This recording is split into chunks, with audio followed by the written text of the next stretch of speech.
Merhaba, kanalıma hoş geldiniz. Bugün sizlere çubuk grafiğinden nasıl zaman çizelgesi yapabileceğinizi öğretmeye çalışacağım.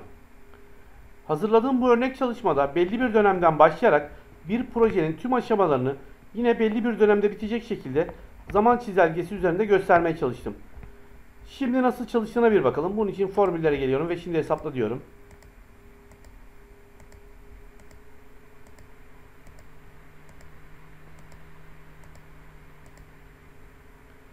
Şimdi yapım aşamasına geçelim. Bunun için şuradaki verileri alıyorum.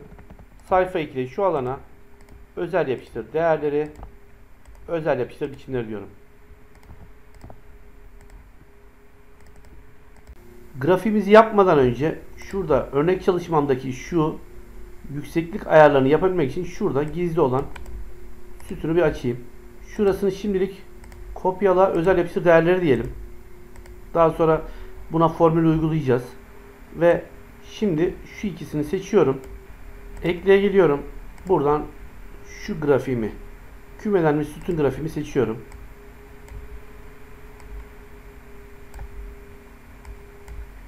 Buradan başlığı kaldıracağım.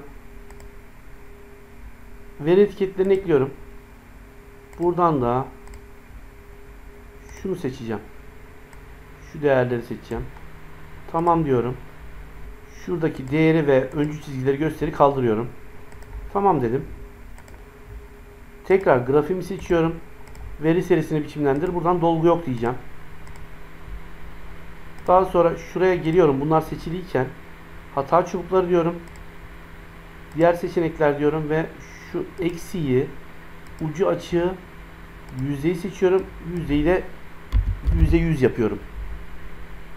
Tamam diyorum. Şimdi grafiğimizin son ayarlamalarını yapalım. Bunun için grafiğimi tıklıyorum. Öncelikle şunu tıklıyorum. Daha sonra buradan biçimden çizgisini kalın yapalım şöyle. Ve rengini de kırmızı yapalım. Şuradaki gibi. Aynı şekilde yazıları da kırmızı ve kalın yapalım. Biraz büyütelim. Şunları da siyah yapalım, kalın olsun.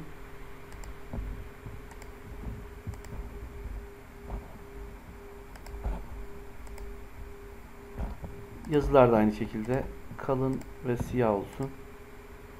Evet. Şimdi şuradan çizgileri, kılavuz çizgilerini kaldıralım şuradan. Ondan sonra şunu kaldıralım şuradan.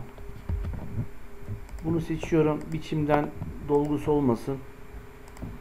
Ana hattı olmasın.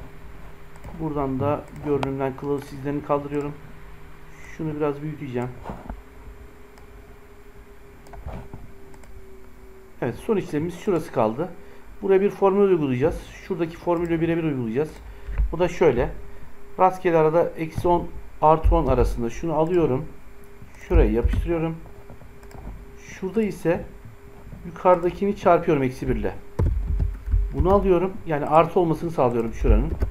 Tam zıttı olmasını sağlıyorum. Sonra burayı Ctrl C, Ctrl V, sonra bu 4'ünü, daha sonra bu 8'ini alıyorum.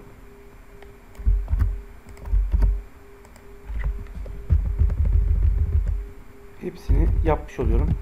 Şurayı gizliyorum. Şurayı veri seç. Gizli ve boş hücreler. Gizli satır ve sütunlardaki verileri göster diyorum. Tamam diyorum. Tamam. Tabi buradaki dolgular tekrar geri gelmiş. Şunu dolgu yok diyoruz. Bu şekilde. Formüller şimdi hesapla. Şunu biraz daha büyütelim.